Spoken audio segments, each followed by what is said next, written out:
आज हम बनाते हैं मैंगो राइस। हम कई तरीके से राइस बनाकर तैयार करते हैं, जैसे आप प्लेन राइस भी बनाते होंगे, लेमन राइस बनाते होंगे या जीरा राइस बनाते होंगे। तो अभी क्योंकि मैंगो का सीज़न है तो मैंने सोचा क्यों ना एक मैंगो की रेसिपी आपके साथ शेयर की जाए। तो यहाँ मैंने पका हुआ आम दिखाया है, पर इसमें हमने पका हुआ आम नहीं डाला है, इसमें कच्चा जो आम होता है ना वही डाला है। तो पहले ही मैंने आपके साथ शेयर किया हुआ कि किस तरीके से हमें भगोने में चावल को बनाकर तैयार करना है।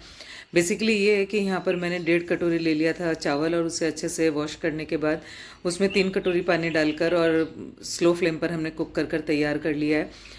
और चावल को रख दिया एक साइड में। अब कढ़ाई में ले लेते हैं तेल, उसमें डालते हैं जीरा, राई, हींग। उसके बाद जिस तरीके से साउथ इंडियन हम राइस बनाते हैं ना उसी तरीके से आइस से बनाकर तैयार करते हैं। तो अब डाल लेते हैं यहाँ पर चना दाल, उड़द दाल, और दोनों को डालकर अच्छे से इसे कुक कर लेते हैं। आपको अगर चावल बनाने में प्रॉब्लम आती है तो उसका बेसिक सा रेशो ये होता है कि जैसे आपने 1 कटोरी चावल लिया तो उसमें 2 कटोरी आपको पानी ऐड करना है। उसके बाद बिल्कुल स्लो फ्लेम पर ही आपको उसे कुक कर कर तैयार कर लेना है। पानी जब अच्छे से सूख जाए बस इसका मतलब चावल अपने कुक हो चुके हैं। तो चावल हमने तैयार कर लिए हैं। एक साइड में कढ़ाई में जो चीज़ें डाली थी ना वो पककर तैयार हो रही है। अब हम बना लेते हैं एक चटनी।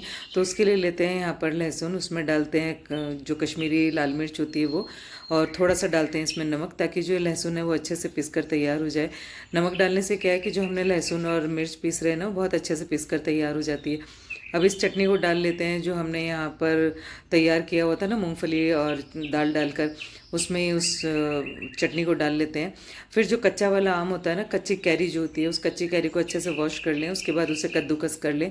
बारीक वाली साइड से हमें कद्दूकस कर कर उसे तैयार करना है। फिर डालते हैं इसमें करी लीव्स और खड़ी जो मिर्च होती है उसे बिल्कुल लंबे लंबे आकार में आपको काट लेना है और उसे यहाँ पर ऐड कर देना है। फिर डालते हैं हल्दी और नमक। तो यहाँ मैं दिखा देती हूँ। तो यहाँ पर जो मोटा वाला साइड है उसे आपको इस्तेमाल नहीं करना है, बारीक वाली साइड से ही हमें मैंगो को कद्दूकस करना है।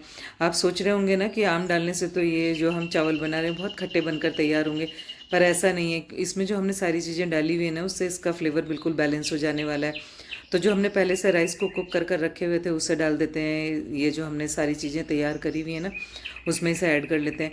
आप चाहें तो जो मैंगो राइस है उसे लेफ़्ट ओवर राइस से भी बना सकते हैं, यानी रात को अगर आपने चावल ज़्यादा बना लिए हो तो आप उससे भी इसे बनाकर तैयार कर सकते हैं। अब चावल डालने के बाद हम इसे तकरीबन 5 से 6 मिनट के लिए छोड़ देते हैं बिल्कुल स्लो फ्लेम पर, ताकि अच्छे से जो हमने मैंगो डाला हुआ था ना और जो चीज़ें डाली हुई थी उसका फ्लेवर इसमें एक दूसरे में अच्छे से आ जाए।